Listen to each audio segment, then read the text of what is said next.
was a little bit of a while ago, so I couldn't remember the details. But James Corden said that if every fat person lost weight because they were shamed, there wouldn't be any. So clearly this didn't work. So stop. Yeah. Yep. Very well. Exactly.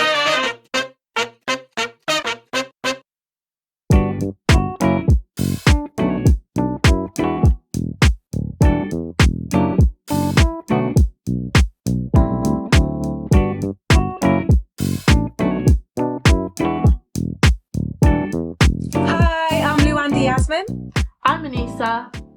And I'm Sophie Hannah, and I want to welcome you to episode 13 of Ethnically Speaking. If this is your very first time joining us, we want to welcome you to the family. But if you're one of our ride or die fans who's been with us from the beginning and you've been watching us on YouTube, you might have noticed something a little bit different about today's lineup, and that's because we're missing Linda E. Moving forward, Linda is going to be working on separate projects. She will be missed from our panel, of course, and we wish her all the best for the future. But it means that you still have three smart, curious, and opinionated, highly melanated women represented the United Kingdom. And as always, we are going to be talking about everything and anything that affects our communities, from current affairs to pop culture and everything in between. Nothing is off limits, and we promise to keep it 100% real with you 100% of the time. So forget tiptoeing around issues and technically speaking, because today we're ethnically speaking. Now, I'm very, very excited about today's show because we're going to be talking about something that I'm very passionate about, and that is body positivity. We're going to be talking about the challenges and the joys associated with the movement. But I just wanted to give you a disclaimer up front. We are going to be saying the word fat a lot on today's episode. And that's because many people, many women who are part of the body positivity community have reclaimed this word. They no longer see it as an insult, but a way to describe themselves and a way to identify themselves. So out of respect for that and to acknowledge it, we will be using the term as well. Now, body positivity is a political and a social movement that has its roots in the fat acceptance movement of the 1960s. Now, this was a time when it was started predominantly by fat women of different colours and also disabled women. And some of the key themes associated with the movement are civil rights and equal rights for marginalised bodies, anti-fat discrimination, and also self-acceptance, radical self-love, in the face of very narrow beauty ideals. Now, even though body positivity has been around for some 50 years, there has been a resurgence in the last decade with so many plus size bloggers, celebrities, influencers, really leveraging their social media space to create a safe haven for fat women to talk, to encourage each other, and also to talk about the discrimination that they face.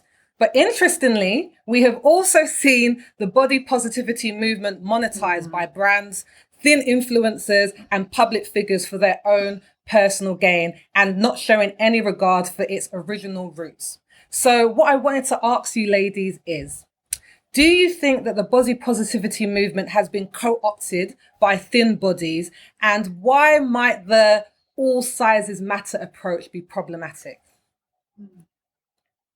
Well, I think that with every movement, the most palatable people that are fighting for the cause are always pushed to the forefront. And I think we can see this with the gay rights movement, when trans people have fought and died to create spaces for the community that they are now being excluded from. We can see it even in feminism, where Western issues are highlighted the most. And we can see it with Black visibility, where the lighter skinned people are the ones that are the most represented, or the ones that are the most positively represented. So to be honest, it literally comes as no surprise to me to see women who already fit to the mainstream beauty standard ideals, but are maybe one or two sizes bigger, be at the forefront of the body positivity movement. And it's frustrating to see, because obviously this was created to be a lot more radical and a lot more diverse. Obviously, I don't blame the women who are being pushed to the front, because it's not their fault. I think as a society, we have this obsession with clasping onto the status quo, and anything that deviates from it, it must be maintained and it must be managed. So it's upsetting to not be able to see radical self-love and radical self-acceptance, and instead we see a size 8 girl, you know, sitting up straight and having a flat stomach, and then bending over and grabbing on some tutu rolls. So it's true. I've seen it. I've seen it. Because I've seen it, and I'm just like, I've seen it. We've all seen it. And I do believe that everyone can have self-esteem issues. Everyone can have an issue with their body, no matter what the size is. But if you are a slim person, it doesn't matter whether or not you feel good about your body, because whether you do or not, it doesn't change the fact that your body is socially accepted. And that's what I find issue with. So yeah, I see. Yeah. See, I'm taking in what you're saying, and then I'm thinking about what I'm thinking. And the reason why I say that is because I've seen that hashtag body positivity, that whole tag, is usually with slimmer people, or, you know, fitness people, and maybe it's a bit of a bizarre, it's pretty bizarre that now they've kind of taken over that hashtag and they're using it. But I originally never knew what the origins of that hashtag was. I just thought it was people just saying like, look, I love my body, and, you know, all that kind of good stuff, which, you know, is good. But when I found out obviously where its origins came from, then it kind of like, I almost had to like, I don't have to say like check myself, but almost check myself, in the sense of, it was like, okay, so this is where it started, but these are all the people I now see using it. And I actually don't even see the original people that this was from actually using the hashtag. And then it made me have like a conversation with myself, like, okay, well, do I have a problem with it? And me even thinking like, do I have a problem with that, is me also recognizing my own privilege. Like, I'm going to be 100% honest in that, because I've always been of petite stature my whole life. So my body type has always been kind of like socially accepted. So I was kind of like, well, okay, but if people feel good in their body, slim, you know, bigger, whatever, like, shouldn't they be able to express that? And then the more that I read about it, it was like, well, maybe they can express that, but they don't have to use that specific hashtag because of the origins of where it came from. Like, I'm sure there's, like, you can make up 100 hashtags a day. I'm pretty sure you could make up your own. But what I found interesting was that a lot of people in the community who started the whole body positivity, who kind of started in it, like bloggers and stuff, have now gone to another phrase called body neutrality, something like that.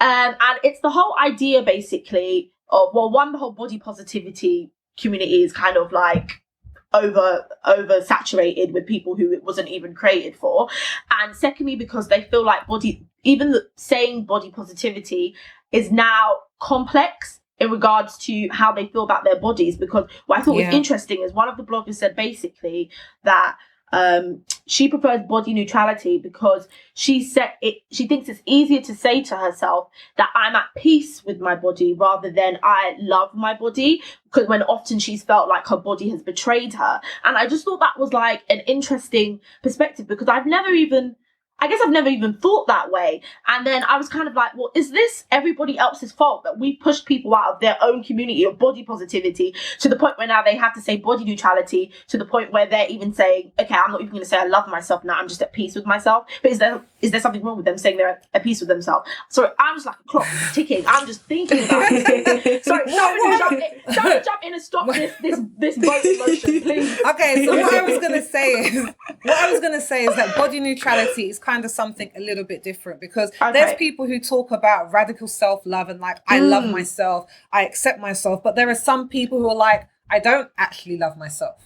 And I don't feel that way about myself all the time. Like, I have a complex relationship with my body. That might be due to trauma. Maybe you've experienced sexual trauma. Maybe you've had an eating disorder or something like that, and you don't look at your body with love. So there are certain people who are part of the movement who said they are body neutral, which means that I am trying to be like, this is my body. I respect it. It works. It uplifts me. I understand that, and I'm neutral. I'm not at the place where I can love it yet. So I just have to be at peace with the body that I'm in. Yeah. So it's not. I wouldn't say in that specific sense it's something that people feel kicked out of. But I understand, and I think it's like being black to a certain extent. Is that there are so many subgenres. Like when we talk about being black, and someone's kind of like, oh, but why are you called mixed race if you're black? You're like, it's deeper than that. Like within the community, there's subgenres and there's different things going on. And I think it's the same with body positivity. And I think one of my biggest issues that I have is that I think something that you were saying, Anissa, that I wanted to address was that, yes, people of all sizes can be body confident. And they should be. And I think every woman, no matter their size, has probably felt at some time that I'm not okay, I'm not accepted, or questioned themselves or compared themselves. Even if they love themselves, there might be a time where they compare. So everyone should feel confident in their body. But body positivity specifically is political. These were women who were saying, why do I have to put 2 seats on a plane if I'm one person? Why should I feel bad when I go to a restaurant and I can't fit on a stool and I feel a certain way? Why aren't stools made for everybody? Like, it's political. Like, we should be treated the same as slim size people. And when you have people throwing around the term, and thin people, I'm gonna say that people, and when I say thin, I mean people who are straight size, who can fit into regular clothes on the high street. When they are throwing about the terms of body positivity, what it does is make us not even understand what the term is, and therefore we're not giving people in the community the respect and the allyship that they deserve. Yeah, I feel I'm that. learning. Yeah. There was something interesting in terms of what you said, Anissa. There was something interesting that I read about a woman who was trying to be an ally to the fat community, and she spoke about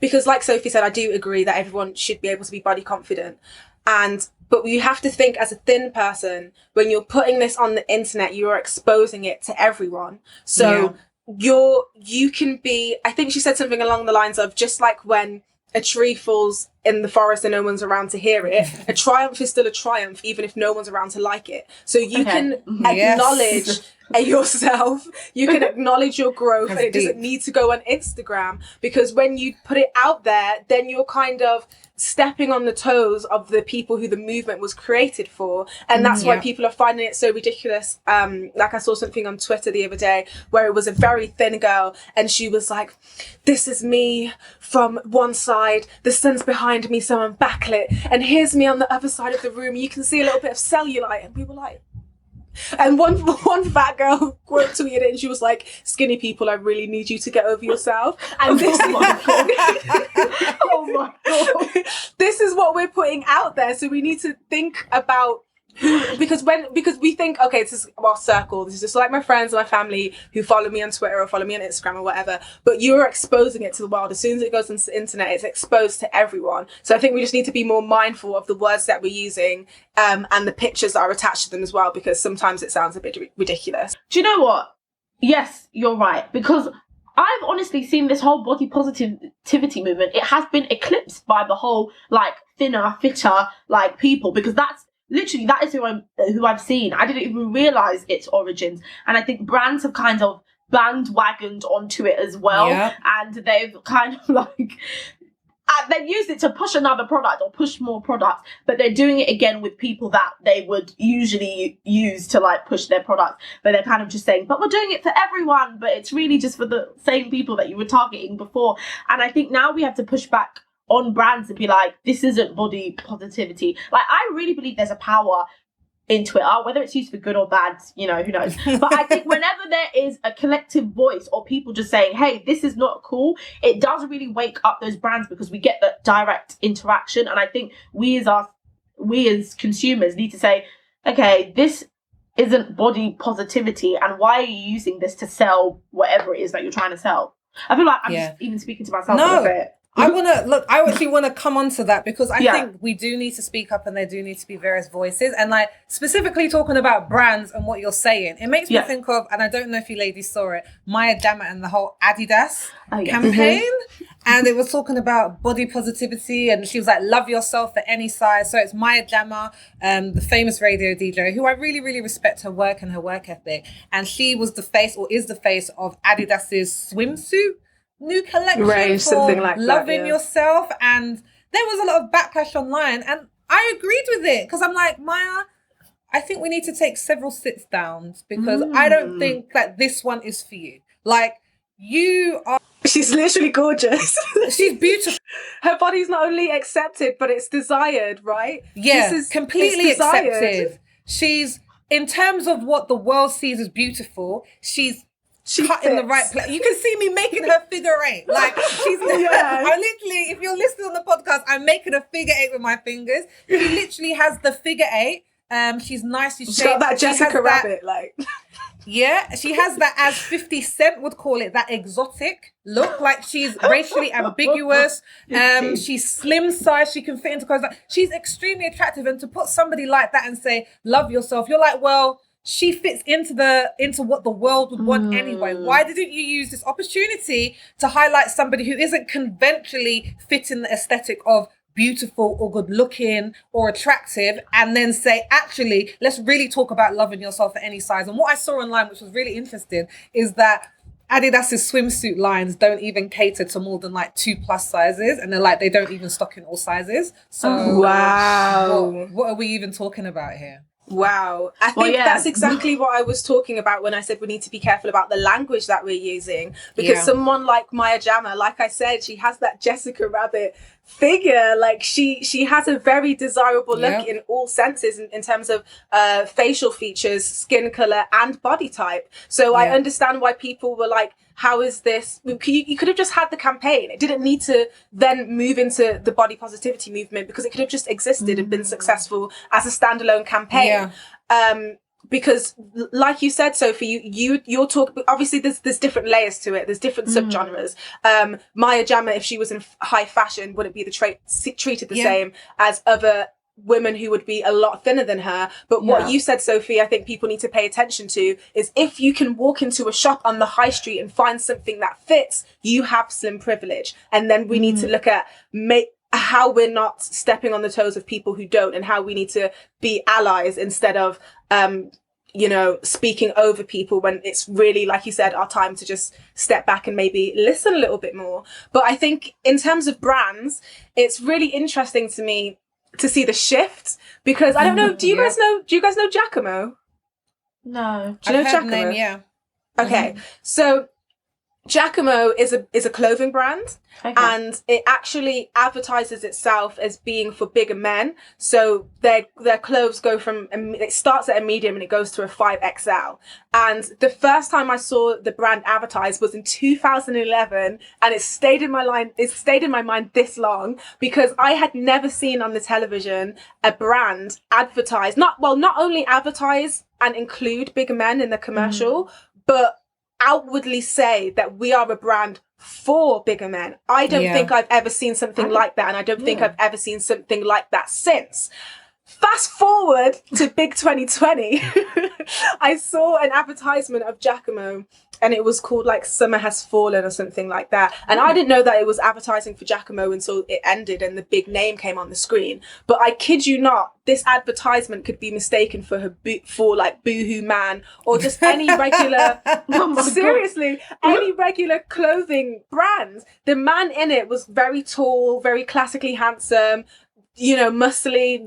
There was nothing large about him. So to go from 2011 and me literally looking at an advertisement and seeing men that you'd find down the pub with very regular, very relatable sizes that you don't really see on television, and it's sticking in my mind because I remembered it as something that stood out because it's not common, and then go to 2020 and we have something that can just slot into everything else. So I think sometimes when brands expand, there's more opportunity for wider marketing.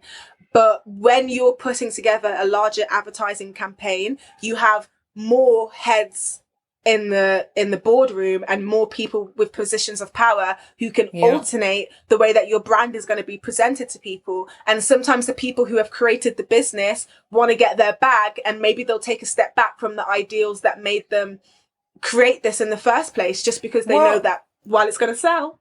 Yeah, and I want to say, even on that, even when you do see fat models, plus size models, a lot of them are still very much fitting into a similar aesthetic that we see in smaller sizes, but just kind of upscaled. So a lot of the women are still lighter skinned. A lot of the women are Always. still hourglass figured, and they're at the cusp of being outside of the high street. So a 16 or an Always. 18, you're not, and they're like I said, hourglass figure. You're not seeing dark-skinned women who are a size 24, who are apple-shaped. Like, so there is still a lot of bias. And I just want to say, in terms of like the all sizes matters, I think it's just foolishness. Some spaces just aren't for you. If you're straight size, you have the whole world. You have the whole world. Like, leave them to it. It's like when we say all lives matters with Black Lives Matter. You're like, we're not saying that all lives don't matter. We're just saying right now, because Black people are getting a lot of stick, and they have been for centuries, their lives need to be seen to matter. And it's the same with all sizes matters. Let fat people just have their lane and have their own community, and you just find something else.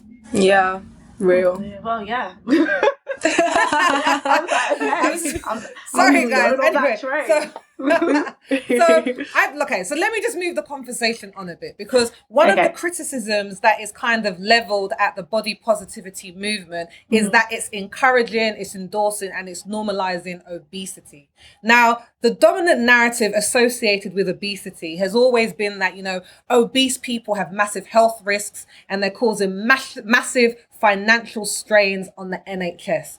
And we haven't even been able to get away from this obesity narrative during coronavirus. So I don't know if you saw, but the Deputy Chief Medical Officer for the UK, Dr. Jenny Harries, she was urging people to lose weight because a recent study showed that obesity is linked to an increase in hospitalization and death when it comes to coronavirus. And the government has been trying to do their thing. You know, they're saying we're going to ban junk food ads before 9 p.m. on TV. We're also going to remove sweets and chocolates from shop counters. But still, they are the same government that opened pubs and restaurants before they opened some gyms and swimming pools. They also did the Eat Out to Help Out scheme, which ended in August and gave people who dined in restaurants 50% off their meals. And when I say restaurants, I use that term very loosely. We're talking about McDonald's, Nando's, Burger King. Like, these are not places known for their healthy eating. So what I wanted to ask you ladies is, when it comes to fat people, do you think that society actually has a general concern for their health? And do you think that there is a line between body positivity and obesity? And I guess, like, what size is actually acceptable, or when is somebody actually too fat, or are those even terms we should be using? So that's a lot to unpack there, Sophie. So there is a lot there. I'm sorry. Like I'm gonna one by one it. Do I think that there is a general concern? I want to say this very sharply. No, I just want to be honest. I don't think there's a genuine concern. And the reason why I say that, it kind of like reminds me of, I don't know if you guys watch beauty pageants or something like that, but you know, if you ever see a clip from a beauty pageant and they always ask the contestant, oh, what's one thing you wish for? And they're like, world peace. It's like one of the things. So it's original. It's like, I just want shattering world statements peace. here. Oh my God. Like, it's like, I think the government and media are really good at saying, I'm really concerned about people's health, and they use health and being healthy to kind of, lack of a better words, to fat shame people. And so it's not a genuine concern. It's just like one of those things that's almost like nice to say. And what's good about it is, because it's one of those things you wouldn't, like, nobody would be outraged at the government saying we want you to be more healthier. Like, nobody's going to outrage it. So because nobody's going to directly outrage, it's really good to attach to any agenda that you have, because nobody's going to directly outrage it. So if I am wanting to open the country back up, but I want to start with restaurants, I'm going to be like, oh yeah, you could do healthy eating, blah, blah, blah. If I'm saying, oh no, junk food ads after 9, oh, because I want you guys to be healthy. If I'm saying, oh, there's a sugar tax, because I want you guys to be healthy. It's a good way to kind of package the agendas and then kind of like pacify us a bit. So I'll start with that, saying, yes, I don't think there's any genuine concerns. I just think it's another way to just push an agenda. Moving on from that thought. Do I think there's a difference between body positivity and obesity? I want to say yes, because I feel like it's apple and oranges. They're not one and in the same. Do you know what I mean? Like, obesity is like a medical health condition, and body positivity is more of like the feeling, the state of mind, how you feel about yourself. So I would never interlink them together. Of course, I'm sure that there might be some synonymity, or whatever the word is, but I don't think it's something that I would say is the same thing. I just say they're two different things. And let me think on the other thing. So you go ahead. Yeah, let me think on the other I was going to say, I definitely think they're two different things, because as we were saying earlier, body positivity is also about politics and making sure that people have equal rights, and trying to put them together. I think it's just very, very dangerous. And trying to say that, we're trying to tackle obesity. Like, I read this fact that said since 1980, the obesity rate has doubled in 73 different countries, and no nation has reduced its obesity level. Not one. And what that tells us is that all these things that we're saying that fat people need to do, you need to exercise, you need to eat less, this isn't even working. So what is it that we're doing is not tackling the problem. They've been saying that we've been cutting down on adverts for sugar, for salt, for high fat. And in the past 15 years, it still hasn't had any effect. So I agree with you, Anissa, in that what they're trying to do is like a Band-Aid on a very big wound. Because when it relates to blaming obesity for people's coronavirus, I'm like, but doesn't it also have to do with poverty? And the fact that some people are living in really poor, terrible housing, people have high unemployment. I saw in Sheffield that they said affluent areas had hardly any coronavirus, and the poorer areas were overrun because they were like, it was about the fact of people's state of living. So blaming it on obesity is a cheap shot, because in a society, it is so acceptable to get onto people because of their weight. I hear you. I agree with Anissa when you were saying that most of the health concerns don't seem genuine. I don't believe that most of them are. And especially when they come from non-medical professionals as well. Yeah. Because fitness gurus, yoga teachers. Right? Everyone's a personal trainer all of a sudden. Everyone's a nutritionist now, huh? Yeah. Or and a wellness coach. Yeah. And these same people will sit next to a thin person in McDonald's and watch them wolf down 3 cheeseburgers in a row and not say a word, not bat an eyelid, not raise a single brow. So I think a lot of the time, it is disingenuine. But even to be honest, I don't actually think that all medical professionals are exempt from this way of thinking. And I think that a lot of the time, well, actually, there was a study by the American Psychological Association. The APA did a study. The APA did a study, and they found that thin patients would be recommended CAT scans and blood tests and things like that. And when they have fat patients, all they say to them is to lose weight.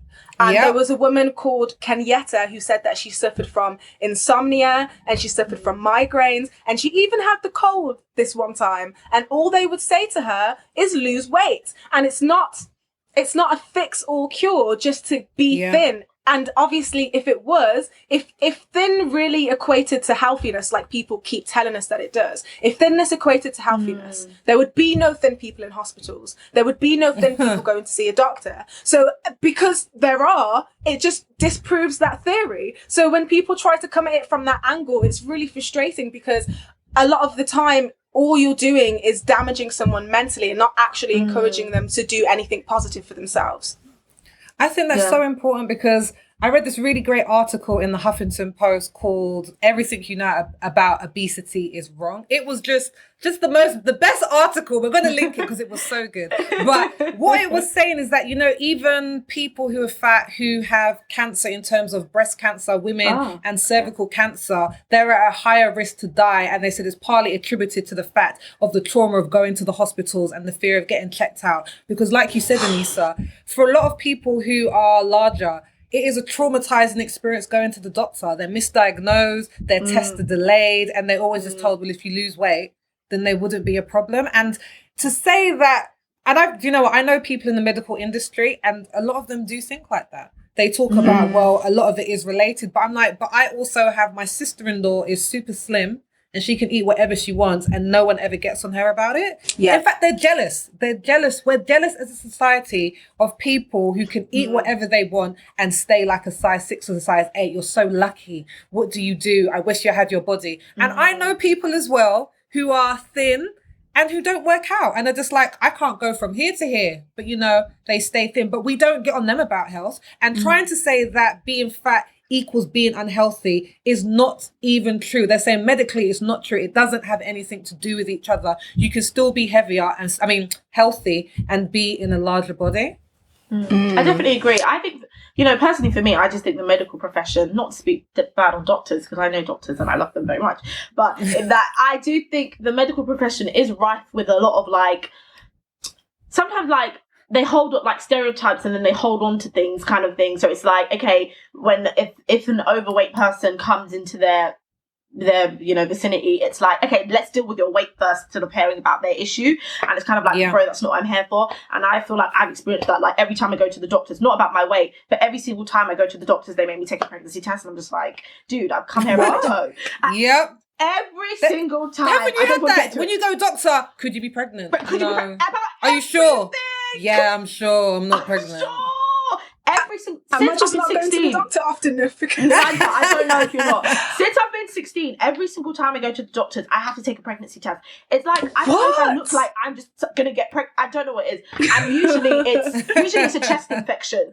It's usually the wildest thing. So I think sometimes in medical professions they just hold on to notions. And my own experience of how frustrating it is to sit in the doctor's office and be like, bro, I'm telling you that X and Y and Z is wrong with me. I don't want to be questioning 100 times about if I'm sure I'm going to be pregnant and may take time. That experience enough for me, irritates me and makes me not want to go to the doctors. So when I was reading about a lot of plus size people going to the doctors and feeling traumatized by their experiences, I completely understood, because I was just like, where does it stop with people? And then that's where it kind of starts for me, to answer your question earlier, Sophie, when you said what size is okay and who should say what size is okay. I feel like nobody should say what size is okay. I don't feel like any of us really need to have that much governance over each other's body. But unfortunately, we're in a world of society where several different people are going to tell you what body you need to be, whether it's the government, whether it's the medical professionals, whether it's media, whether it's your own kind of cultural community. Everyone is going to try to tell you that this is the preferred body type, so this is the body that you should have. And for me personally, I don't think there isn't any one body that I'd say that anybody needs to have. I would just say everyone just try to have a healthy body. That is literally what I would say. Whatever healthy is to you and whatever healthy is for you, then I think you should pursue that. But I don't think healthy has one specific look. This article that I was reading in the Huffington Post, it was saying that when they've seen dramatic changes in people's health, it's because they've tackled poverty first. So they've helped people to have more exercise in regards to women get better pay, they get better healthcare, they get better child benefits, so they can spend more time with their children, so they can be out more and playing more. And that helps them to be healthier. But they said even when these studies over prolonged periods, people's weight didn't really change that much. So I think we need to be very clear about it, because I even looked on the NHS website where it talked about obesity, and it was saying one of the treatments is to have a calorie controlled diet, but diets are shown to not work. 75 to 80% fail. I think in America it's 95% of diets fail. So to tell people that this is the cure to their obesity, it's just foolishness, because they said if you lose 3% of your body weight, then you actually reduce your metabolic rate by 17%, and then your body has a lower temperature and is constantly fighting to get back to the weight that it was, and then it will bring your temperature up again. So your body is constantly fighting you, even if you are losing dramatic amounts of weight, to try and get back to where you were. So this is a very layered question, and again, just attacking people who are in larger bodies, and saying that it's your willpower, it's your lack of it's bigger than that. Yeah, I definitely think it's more than just your willpower. I think in order, it's so difficult. I think for anyone in order to successfully tackle obesity, whatever that success looks like for them, I think it's a bigger issue, as you said, Sophie, than willpower. It's kind of like, okay, if it's not poverty, then it might be just generally your lifestyle, your habits, or maybe it's just your relationship with food or whatever it could be. And so I think there needs to be, so it's always surprising to me that there isn't more support from us as a community, because we all know what it's like to struggle with something. So I don't understand why I want to take us, like us directly, but us as a society, our first response is, okay, well, you should stop eating or you should start exercise, when clearly that hasn't been working. So if somebody's actually seeking help, why aren't we looking for alternative methods or alternative ways to help? I think the thing is, we don't know who is healthy just by looking at them. And I think that there was there's an initiative called the HAES, which stands for Health at Every Size. Health at every size. I had to just check it. I was like, did the letters match up with the We could words? see you Thank making like the mental HAES. calculations. You were like HAES. Yeah. So the HAES is an initiative that stands for Health at Every Size, and they started in the 1960s with the fat acceptance movement, and they suggested that people monitor their health by medical tests, like, checking your blood pressure and heart rates and the normal things that we're supposed to do, instead of just making an observation that a person is fat. And there was a writer that was promoted by them who said that when you force a fat person to lose weight, not only does the weight not stay off, you also greatly affect their physical and their emotional health. And that really rang true for me, because I know a lot of people, I have a couple of friends who used to be fat, and they still feel like that fat kid, or they still feel like that fat teenager. And so I think if anyone wants to pretend as if they have health concerns for someone, you also need to be concerned about their mental health, and you also need to want to see positive changes in their mental health as well. But because we promote having a thin body as a cure for all diseases and a cure for self-esteem issues, people don't do the mental work, and your self-esteem issues aren't going to go away even if the weight does. You have to be able to accept yourself at every size. But I will say that I don't think that, whilst I don't think it's fair the way that fat people are treated in, I was going to name a couple of things, but just in general, I do think there are, just in general, because we've been talking about it, we know what that looks like. But I do think there are increased health risks from being obese, and being obese, like obesity is recognized as a disease by the World Health Organization, and it is recognized as a preventable cause of death worldwide. But I just believe that everyone should be able to openly and loudly love their bodies, even in the before pictures and not just in the after picture. And I think that you should be able to feel good about yourself at every size. And I don't think that people should be trying to lose weight unless they accept themselves at the weight they currently exist in. Otherwise, it's just going to be detrimental for your mental health.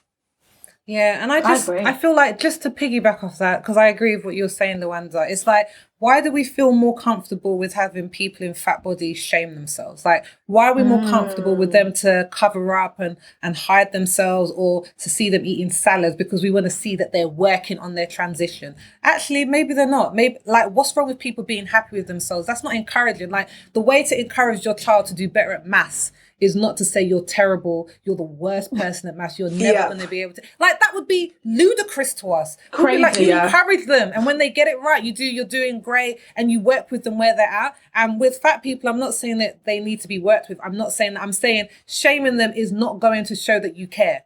It's not going to help them. And I really want to talk about quickly the Any Girl Can campaign. No, the This Girl Can campaign, which really talks about women being healthy at any size and just finding exercise that they like to do because they enjoy it. Not because they're trying to lose weight, but just to have a healthy heart and to get moving. Because like we said, fat and obesity, or fat and unhealthy, are not synonymous. James Corden actually spoke on that really briefly. He said, because I can't remember what it was that inspired it, but I think there was like some distasteful fat jokes that were quite mainstream. And so it was actually another late night show host who came out saying some really fat shaming comments, and then James Corden responded. Oh wow. Okay, because it was a Yeah. little bit of a while ago, so I couldn't remember the details. But James Yeah. Corden said that if every fat person lost weight because they were shamed, there wouldn't be any. So clearly Exactly. this didn't work. So stop. Yeah. Yep. Very well said. Very well Exactly. said. Exactly. Very And well at said. that comment, just stop. We're just going to ask you to take a moment to just stop and press that like button, press that subscribe button so you don't miss any of the Ethnically Speaking episodes that have come before or will be coming soon. So stop right now and press those buttons. So on today's show, we've been talking about body positivity. We firstly talked about whether thin bodies are co-opting the movement. We then talked about whether society actually has genuine concerns for people in larger bodies. But what I wanted to talk about now are fat influencers and allyship. Last month, model Naomi Nicholas Williams, a self-titled fat black woman, had a semi-nude picture of herself deleted from Instagram. And she was also given a warning that her account could be taken down. Now, under Instagram's community guidelines, it does say that nudity and sexual activity is restricted on the platform and users can also report any violations to the guidelines. But Instagram says it looks at each report and each violation case by case. Now, Naomi contested the picture being removed, which I think quite rightly, saying that there are millions of pictures of skinny white women shown on Instagram every day and those are never questioned. And then Naomi's supporters began to repost, retweet her censored image with the hashtag I want to see Naomi. Now, I don't know if we can say to Instagram's benefit, not to benefit, but Instagram reinstated the picture. Let's say that after a lot of pressure. But so for some people, it was already too late. Users were saying this is a clear example of the way that they are targeting Black creators. And also they were questioning, is there an algorithm bias that suppresses the voices and the content of Black creators? So I wanted to ask you ladies, why do you think society seems to be so offended by larger fat bodies, especially when they're Black? And is there anything that we can do online to combat trolls and bullies and be true allies to the body positivity movement? Okay, so I think in this case, I don't think it is the fat bodies that people are so offended by. I think it is the fat people loving their bodies that gets people outraged. Okay. Because, okay, as an example, okay, so there's a restaurant that I like to go to and they always have a set menu. There's always the same menu when you go, but then they change the specials week to week. So there's the one that you can always have. And then whenever you go in week to week, there's going to be something different and it keeps everyone interested to go back again. And the way that I see this is that in terms of mainstream beauty standard ideals, you always have this thin white woman who's always constant. She's always going to be beautiful, no matter who else is trending at the time. But when you have a woman like the influencer that you mentioned, who is neither the unlimited stock, nor is she the special edition, and she still chooses herself, that ruffles feathers. Because people are aware of the pecking order. So subconsciously or consciously, people recognize that my thin body is celebrated because fat bodies are not. My light skin is seen as good because there's negative connotations towards dark skin. And they see the way that people who are the opposite of them are treated. So in their mind, like I said, either subconsciously or consciously, they're thinking, if a fat, dark-skinned Black woman can be celebrated and can love herself, then the opposite of that must be next to be oppressed. And so what I think we see is a fear of the tables being turned because people don't understand that actually there's room for everyone to be celebrated. But people think that if we celebrate this person, then the opposite can't be. And so I think we're seeing a panic and we see a scramble to stop that from happening. You see, I hear what you're saying, Miranda, but I kind of think of it in a completely different light. Yeah, what is it? Let's hear it. I think the reason why people are, so upset at seeing, I hate to even say the word fat, but fat Black women. I hate that sentence. I think it's just the byproduct of people don't like fat people and people don't like black people. And then they also some people don't like women. You cross all the three and have an intersectionality. And what happens is you are cross-pollinating a lot of audiences of people that don't, or people that hate different groups. So I think it's almost the byproduct of it. It's like, well, we're not crazy about maybe blacks. Oh, then a black woman? Oh no. Oh, and then a fat black woman? Oh, definitely not. Like, it's kind of like, as you said, the pecking order, it would almost be like they are the least desirable. So it's almost like, okay, I just think it's a bit of a byproduct of that. That's why I was like, I hear what you're saying, but I just think it's a byproduct of all of that. Yeah, like, I think the point is that fat bodies have never been celebrated in communities. Like, they have always come under attack. So you can see women from the 1800s being told to wear corsets because their waists need to be smaller. We have gotten to the point, because we have so said that being overweight or being in a larger body or being fat is so unacceptable, and to take down an influencer's pictures when she's right. There are so many semi-naked people on Instagram. Has anyone ever seen a picture? Well, has anyone ever seen a picture of Kim Kardashian taken down? I've seen her like naked on Instagram with like stars covering her nipples and then her vagina, and then the rest of her is out of doors. And that's not taken down. But this woman who has more body weight, more body fat, suddenly that's offensive. It's just, it doesn't really make sense to me. And I'm really glad that she had supporters. And that's the whole point about this body positivity movement and the resurgence, is that now there are communities of people who can see what's going on and are hopefully given a voice to it. Because Instagram is saying, oh, it was overlooked. We didn't know what happened. You knew what happened. You knew what happened. Don't tell me that. I think also it was like I guess irritating for me because I saw the photo and we can call it semi-nude or whatever. It wasn't exactly, Luanda. Exactly. It wasn't even. Look at the picture, guys. If you're listening or watching, look at the picture. Please find it, please. Because this photo to me was so beautiful. She's genuinely she looks like she's hugging herself, and she looks like she's kind of in bliss. And I thought it was a gorgeous picture. It wasn't anything to be offended by. So I know that it absolutely has to be, like Anissa said, it has to be about the fact that you don't like black, you don't like fat, you don't like women, you don't like the mixture of all three.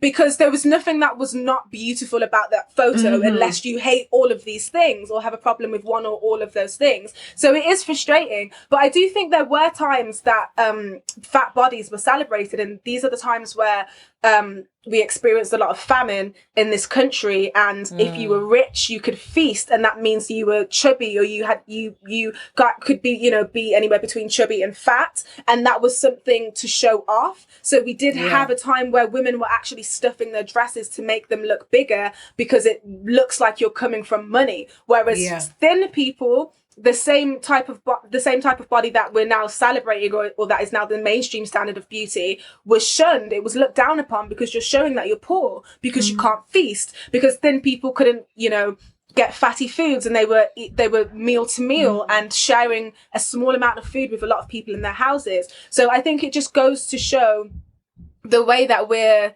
very susceptible to messages, and we will believe whatever, like, essentially society tells us. If society is going to tell us that big bodies aren't beautiful, we're like, okay, yeah, that tracks, and we don't ever question those thoughts. See, that's why I'm kind of happy at people like fighting back, especially towards the online trolls. Like, you guys know the singer Lizzo? Yeah, of course, that's my girl. My girl, Lizzo. But Lizzo, you got a lot of girls, Luanda. You got a lot of girls. I got a lot of friends. Lizzo. I follow Lizzo on Instagram. Lizzo does really good at fighting back her online trolls and people that have a lot to say. Because I sometimes feel like with the people that hate Lizzo, they just hate that. They hate that she's successful. Almost like the audacity that she's happy and she celebrates and she goes on Instagram and she's twerking, tanking in a bikini. Exactly.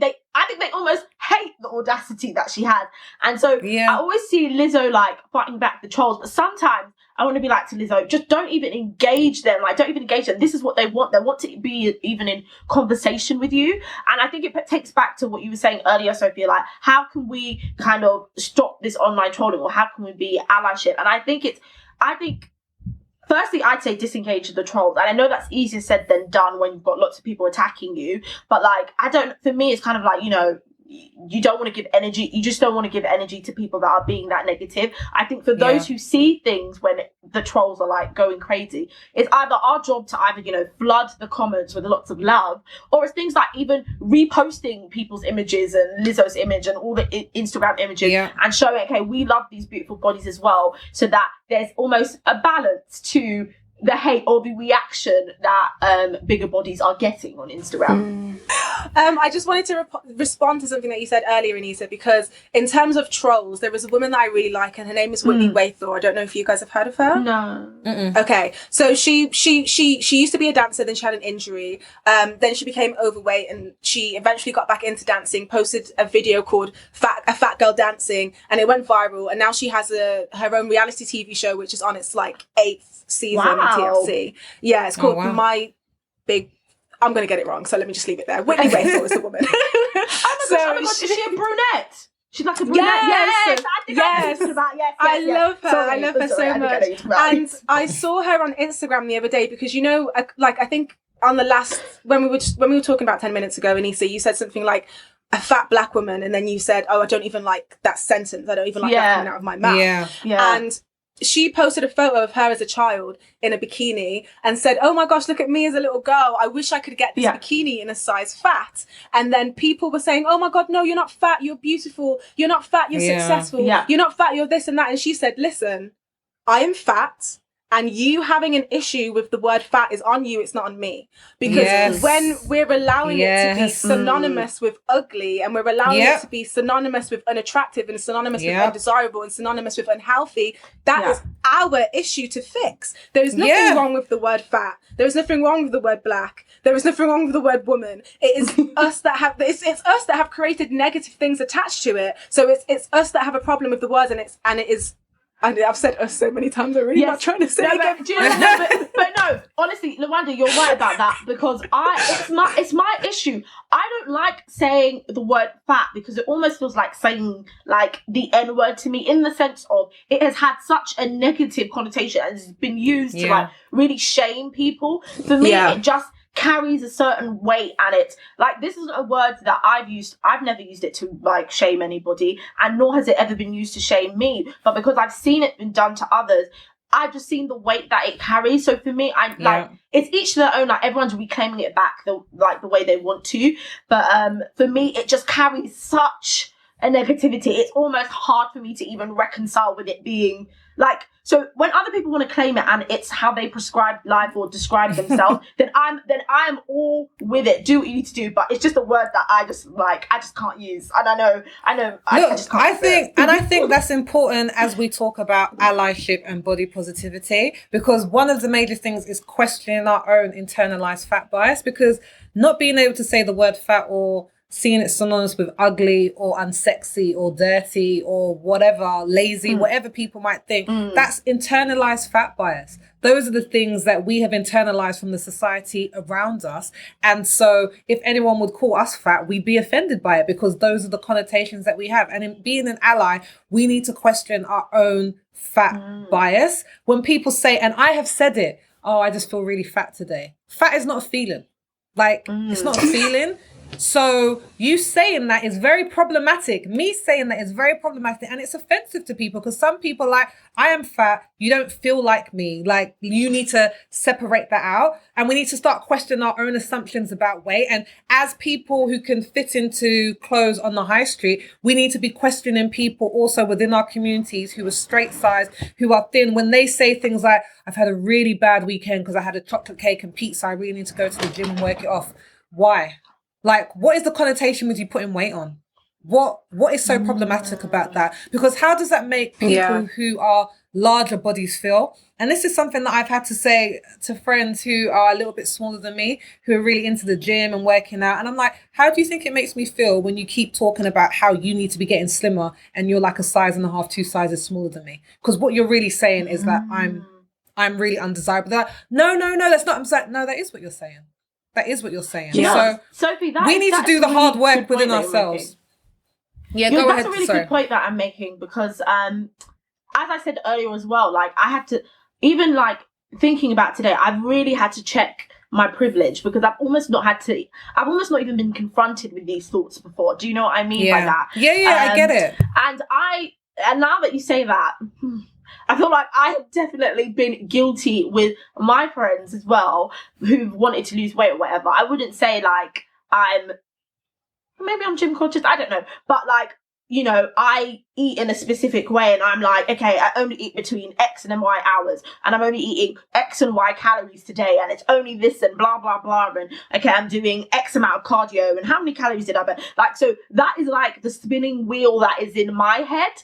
And then it's like, okay, why is the spinning wheel in my head? And then it's like, because I don't want my body to change. But then it's like, but then what's wrong with my body changing? And it would be like, those are so many layers that I've never even had to unpack and looked at the privilege, nor have I ever thought about how it makes other people feel who are maybe struggling with the way they see their body. So yeah, thank you for sharing that, Sophie. It's really made me think. Sorry. Well, I think like one of the only reasons I've thought about it, because I shared with you guys that like I have an eating disorder, and before that, I probably had some sort of I wouldn't say weight issues. I'd probably say in my mind, like I always was conscious about my weight, and having an eating disorder was something that I really hated at first. And I was just like, God, why me? Like, couldn't you have given me anything else? Like, but when I had the eating disorder, it made me really want to be an ally, because within my own mind, I had the feelings of not being comfortable in my own skin and my own body, and just feeling like I really want to stand for people who feel like that all the time. And I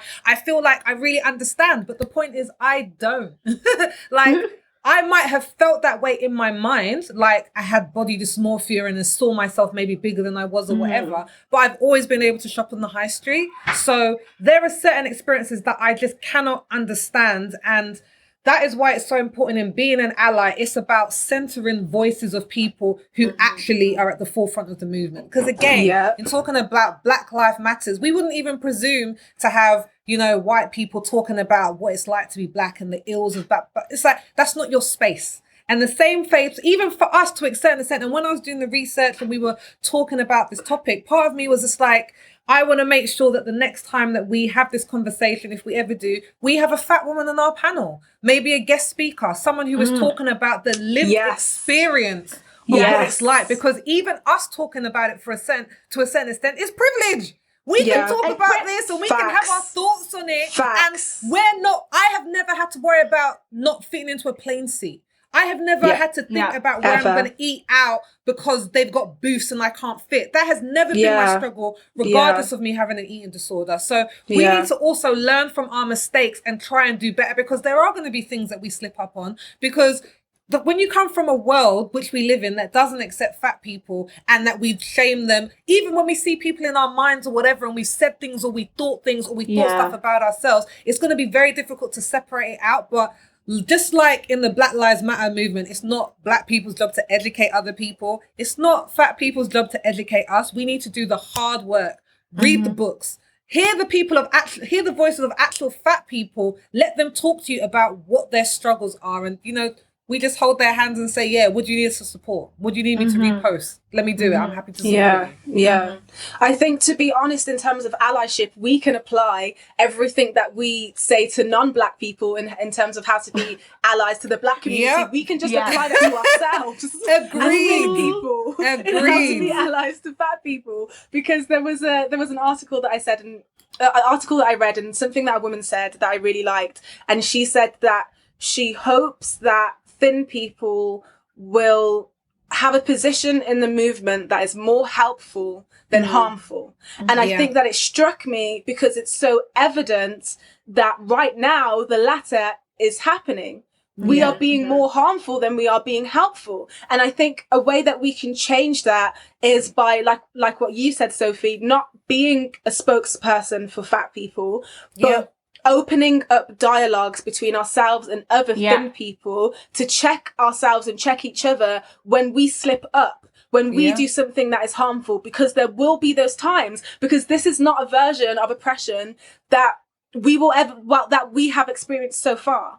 And so in living on the other side of it, we need to then be more receptive than we are defensive when it comes to fat people telling us and calling us out and just helping us to be better allies to the fat community. Yeah, and like there are so many people to follow. There's Gabby Fresh, there's Stephanie Yeboah, who's my personal favorite. Honestly, she's got a book coming out. There's Yvette Dion, there's Tess Holiday, there's Jasmine Stanley. There are so many people who you can go and follow and hear their voices. Your Fat Friends on Instagram, also really, really good. They just open up really great dialogues for people to understand the experience. And I want to add on to that some great people as well. There's a podcast called Three of a Curve, and it's all about these plus size models, and they're all Black plus size models, and they're just sharing their experiences and everything they've done with. So give it a listen because they're amazing. I listen to them. Oh, yeah. And I think also watching TV programs, and it's difficult to find, but find some shows where Black people aren't fat people aren't the chubby best friends, and they're actual sexual, and they're layered, and they have all these different feelings. Because like the one who was in Empire. Exactly. When she had that sex scene in Empire, people went insane. Like, how disgusting. Oh, how I didn't watch it that far. No. So yeah, she had this. Which character? She plays like character's Becky. Her character's called Becky. She's like an assistant to like... No. I remember. Sorry, I did watch the episode. Sorry. Yeah, so she had this sex scene. I think she was like in a sheet with like her leg up, and she was sleeping with this very slim guy, and people were really offended by it. And I'm just like, well, no, this is the representation we need to see, because fat people are multi-layered, just like any other community, like gay people, whatever. Like, their weight does not define them. Their sexuality doesn't define them. They have all these different facets. So I hope we start to see more in the media, because, like I said, it's just very important to me. Yes. No, I feel you. I agree. There was a I agree too. There was a video that I saw that said something along the lines of how fat Black women, it was a group of fat Black women, and they were talking about how they're always seen as these asexual beings when it's just not the case. And there was something else that I watched of this really funny fat white woman who was talking about how thin people could be better allies. But something that she said as a side note, so when she is asked to enter into spaces, she said that she always asks if there's going to be other fat people, and she always checks that there's not going to be other fat people who are more marginalized than her that she would be taking the space of. And I think that really I guess, like, I don't want to say upset me, but kind of upset me, because I would have, before that moment, would have liked to consider myself a fat ally, when all the reading that we've done this week has made me realize that I really have a lot of work to do. Because how is it that there is a fat white woman who is going to say, okay, maybe there's a fat disabled woman, maybe there's a fat Black woman, and maybe they should have my space? And how is it that she's going to think of that before I do? So I think that I'm just grateful to everyone who's speaking out and being really honest, because it is a scary thing to do. The easiest thing you can do is attack a fat person. The easiest joke you can make is a fat joke. So I really have a lot of respect for all of the people who are completely open, completely being themselves, and also checking us thin people, because we need to be checked. We do.